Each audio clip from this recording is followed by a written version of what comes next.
So as a Batman fan, I can sometimes be very critical of something related to Batman, especially when something kind of goes off book of sorts. And Batman Caped Cursader definitely goes off book, but I'm okay with it.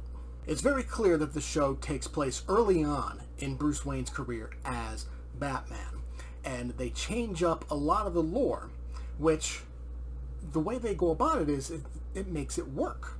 Like, some of the villains already exist, like Firebug, who is a lesser-known Bat villain, but he already exists in the universe, while there's others who become their characters, like Harley Quinn, though completely different than her comic book counterpart, and pretty much all her other iterations, because she has nothing to do with the Joker. She's just crazy on her own.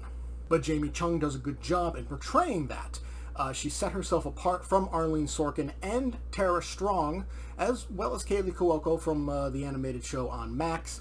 And, she does a good job in portraying the character as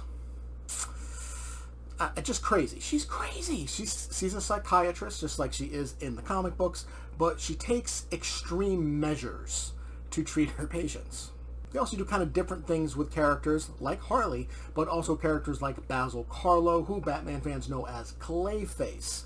In the comics, his biography is he's a kind of, well, not really a failed actor, but he's like an older actor where his movie is being remade, and he doesn't like that. So he goes about trying to stop it, and in the process becomes the creature known as Clayface. Here, it's very different how he becomes Clayface. His motivations of why he wants to do what he's doing is very different, but it works. But that's not it. They also throw in some obscure Batman villains like Onomatopoeia, like Nocturna. We also see little kid versions of future Bat family members. Whether they would become members of the Bat family in this, don't know, because this is very, very different from what we are used to as Batman fans. The lore is different. I mean, obviously the way Bruce Wayne becomes Batman, why he becomes Batman, that's the same. That's kind of hard to change. You can't really change it. But a lot of how he goes about his actions, how he treats Alfred, which is actually something I'm not a big fan of, though it gets a little better in the final episode. And kind of how they go about the villains and their origins, it's very different from what we know in the comic books, from other TV shows, from movies, but it all comes together and it works. Now, my big thing was our new Batman, Bruce Wayne, Hamish Linklater, who for me was best known for Midnight Mass on Netflix. He was fantastic in it, but he had the unfortunateness of having to follow Kevin Conroy, who unfortunately left this world a few years ago. I'll be honest, I fucking cried. And to me, Conroy is the greatest Batman to grace the screen, whether it be TV or movies. It doesn't matter. He's the best. I will die on that hill.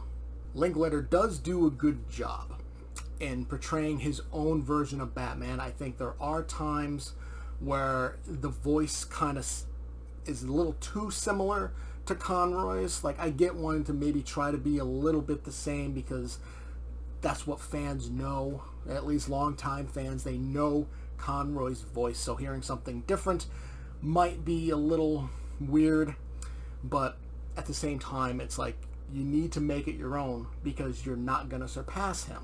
His voices between Batman and Bruce Wayne, at times they're a little too similar, but again, this is early in his career, so in season 2, assuming it gets a season 2, I hope so, because the way it ended, the final episode, the final scene of the final episode, whoo, someone shows up and I need more.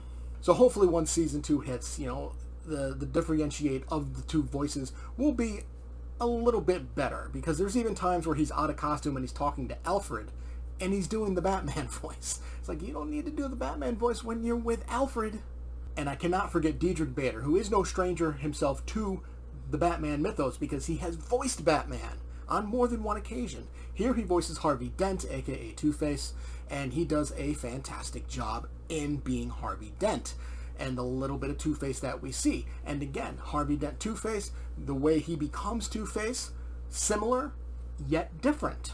So ultimately, Batman Caped Crusader, it's a great show. It is a great show. The characterizations of the characters are very well done. Some might be a little too different for some people, and I understand that.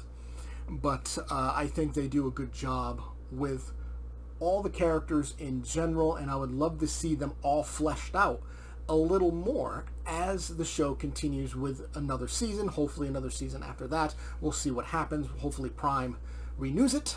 The animation is beautiful. There are tributes to Kevin Conroy all over the place, including the last shot of Batman in the final episode. 100% homage to Kevin Conroy, without a shadow of a doubt. If you've seen it, you know. The show is definitely a love letter to the animated series, to the fans to a certain degree, while also doing its own thing and being different. I give Batman Caped Crusader an A. Did you enjoy the review? Make sure to hit that like button and subscribe to get notified when more reviews go live. Feel free to leave a comment to discuss your thoughts on the movie or show, and I will see you next time.